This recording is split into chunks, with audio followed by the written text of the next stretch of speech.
Canadian promotion, which means that if you start as a new client with us and with our account managers, you will be eligible into the promotion, which makes you a 100% bonus once you first enter. So for whatever amount that you start with, you will get a 100% bonus also. Welcome to Time to Call Out Fraud. I'm Ainsley Cunningham, Manager of Education and Communications with the Manitoba Securities Commission. And the audio you're hearing now is the sound of a scammer offering someone the option of easy money. So does that mean the smallest accounts start from 500 Canadian dollars. So in that case, you'll have an investment of 1,000 Canadian dollars, and we operate via Canadian. Scammers lure people in by dangling a guaranteed return on a high-yield investment, often through whatever sector is in the news. These shifting tactics can make it hard to pin scammers down, but in one case, regulators managed to turn the taps off.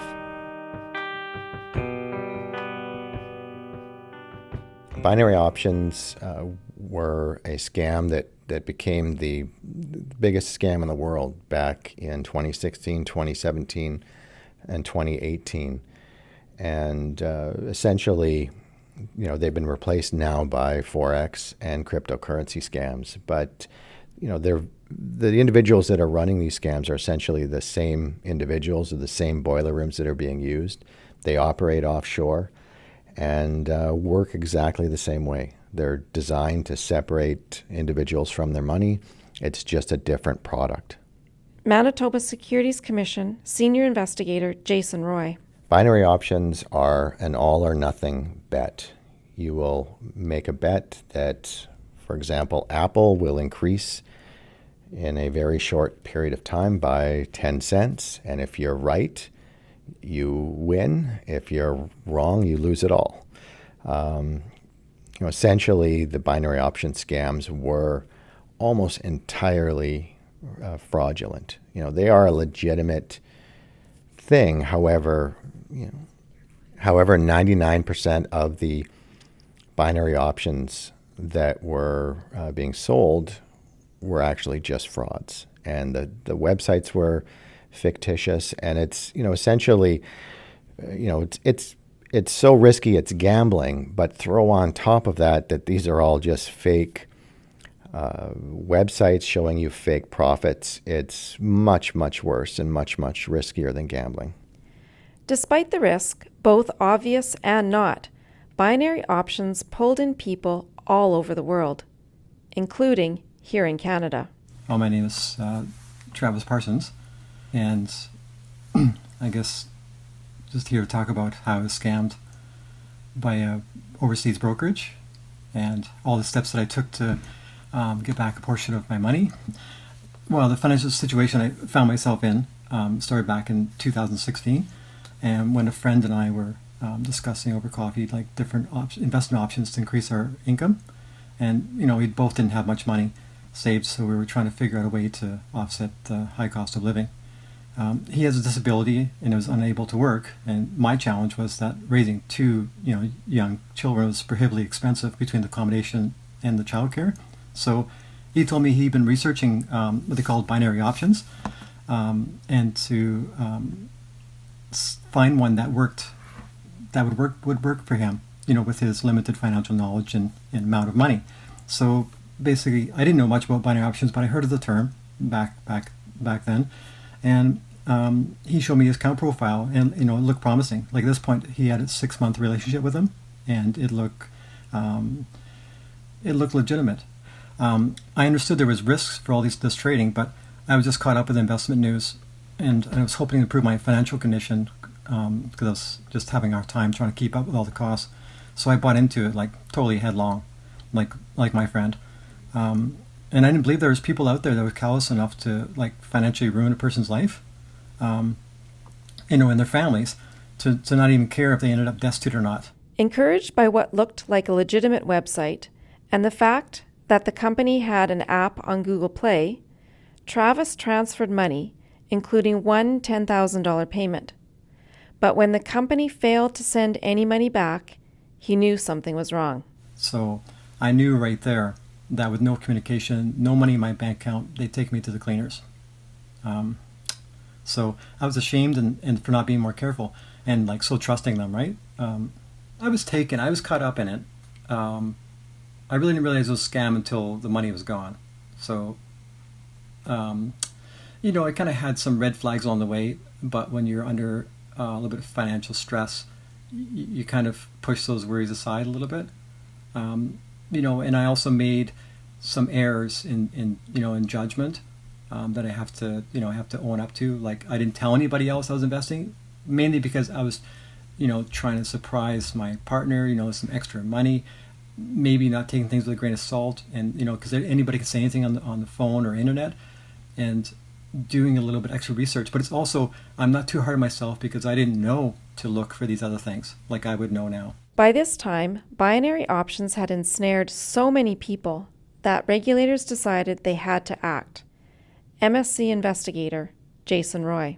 The MSC worked with our colleagues from across Canada and developed the Binary Options Task Force, which is now the Investment Fraud Task Force. And what we did was looked at the ecosystem of the binary option scams.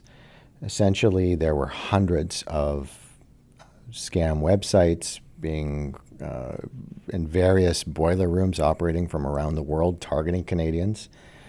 And what we did was looked at the ecosystem in order to disrupt it. And we think that we did a very good job at that disruption. We first got in touch with our law enforcement colleagues from around the world to learn as much as we could about the scam.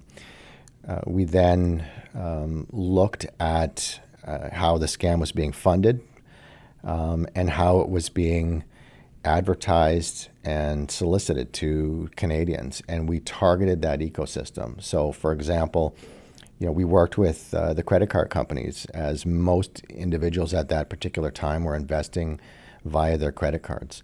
So we actually went and met with the credit card companies and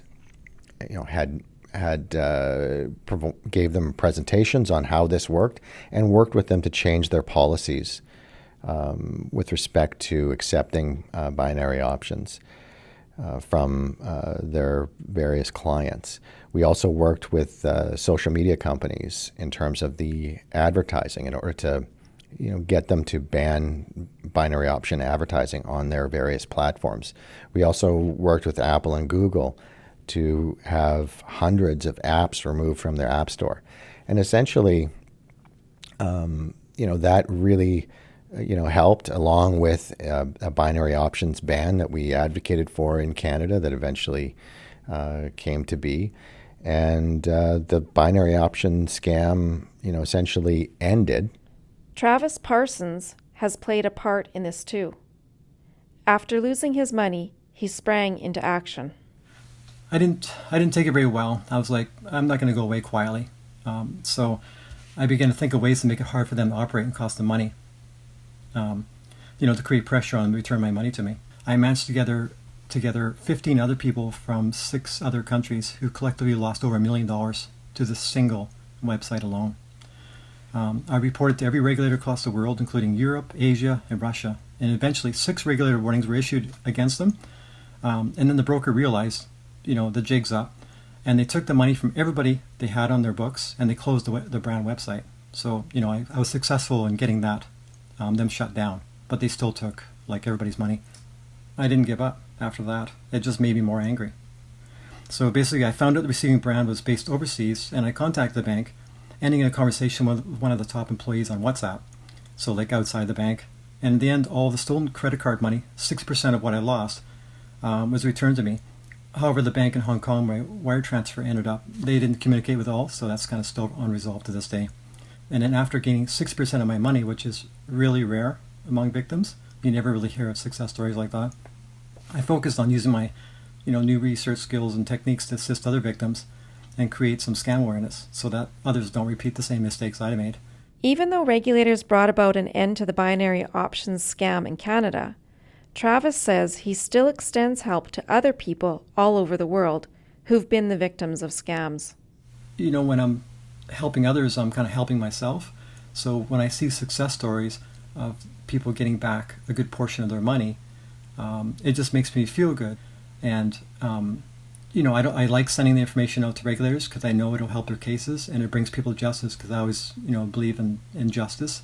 And it just seems like with the volume of fraud and how many scammers are out there, we need good people, and there isn't many out there that are really kind of on the forefront of helping people, because people don't know where to turn. So I feel like I'm kind of one of those lights in the darkness that can help people along, even though I'm not a professional or government worker. I just do what I can. So it's just I'm still angry in the background, but this is one way that I can kind of make it a little more manageable. It shows how, by working together, people can bring about an end to fraud, which is important as scammers continue to move on to new opportunities. Scammers are very smart, and they just move on to the next thing. As one door closes and, crypto became sort of the new hot topic, they all jumped on that. And that's why, you're seeing all of these crypto-related scams. They're the same individuals and same countries are involved in this type of thing that are perpetuating this particular scam. It's just a different name. That's it for this episode of Time to Call Out Fraud. Thanks for listening. Please leave a review and share to help spread the message and shed some light on these fraudsters. Next time on the podcast, we'll hear about some of the other ways people can protect themselves from investment fraud and maybe help others along the way. The internet can be a source of problems. It can be a vehicle for people to commit fraud.